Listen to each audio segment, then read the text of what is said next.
Well, how y'all are this afternoon? This is your buddy George Jones over here on a bright, beautiful, sunny day at the Bergen Gun Range.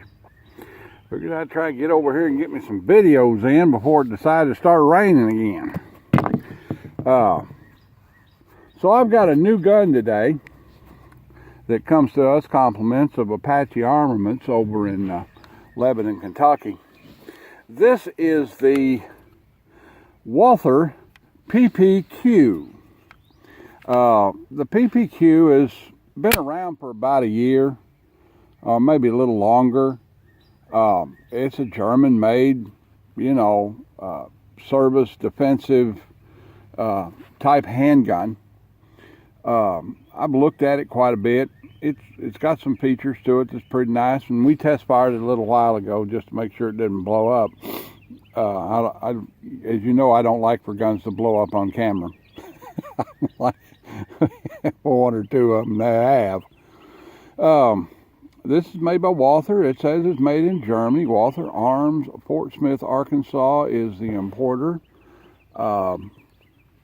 It's a pretty unique gun.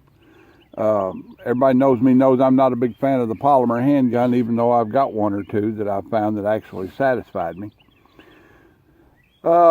This is pretty much a straightforward striker-fired semi-automatic delayed blowback style handgun. It has on it some of the features that it has is it has Picatinny rail up here on the front of it for mounting lights and lasers and so forth. It has the trigger actuated blade type safety similar to a Glock. It has a loaded round indicator on it, which is part of the extractor up here. So when the extractor is pushed out slightly, it reveals a little red marking right there, which gives you some indication that it's loaded. It doesn't have a cocked action indicator, but if you figure if it's indicating that it's loaded, chances are the action is cocked. This one is set up for a suppressor. It actually has permanent barrel extension. The barrel is extended, and it comes with a thread protector on it. Thread protect. Keep threading. It'll go on and tighten that thing up so I don't shoot it off fire. It has 3-dot sights. The rear sight is mechanically adjustable for windage, and it's got a screw right there, right here. So it's mechanically adjustable for windage. That's kind of nice. Takedown is pretty simple. Just pull it back a little bit. Your takedown is here. You just pull down on that guy, pull the trigger, and the slide comes right off of it. The slide release is ambidextrous in that it's this big lever right here on either side of the gun. The magazine release is not ambidextrous. There is a version of this which has ambidextrous paddle style release on it. The front of the trigger guard is serrated and slightly hooked, either for a finger support or a barricade stop. Overall, it's nicely appointed. It has pretty good texturing all the way around the grip, and it has finger grips on it, and it has replaceable back straps. Comes with a total of 3. And a lanyard mechanism here that you can attach a lanyard to it. It has charging serrations on the front of the slide, which again, I do not like that because it baits you into putting your hand on the front of the gun, and that's not a good thing in any situation I can find. Overall, it's a nicely appointed, good-looking handgun. What you would expect from Wather. With all that being said, we've got couple old magazines here, and we're going to try a 15-round mag and a 17-round mag. We're going to try a 15-round mag on, I got a big piece of yellow construction paper down there with a target dot on it. And we're going to give it a try if I can find some ear mufflization here. We'll get Coca-Cola, drank Coca-Cola a minute ago. All right, stick it, guys. See if it stay. You gonna stay? Okay. Go straight back and let her go. And it is showing red right there to indicate that you've got one round in battery. All right, we'll lay it up here on the block and see how we can get it. We'll try about 15 on the paper, and then we'll try about 17 on the steel and see where we can get.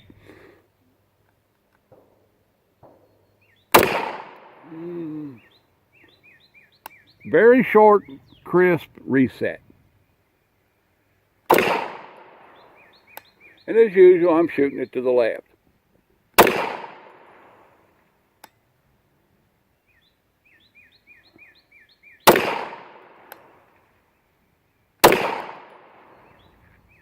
Getting a good group just off to the left. This is one of them left-handed shooters. I don't know. Maybe I ought to shoot with my right or other hand.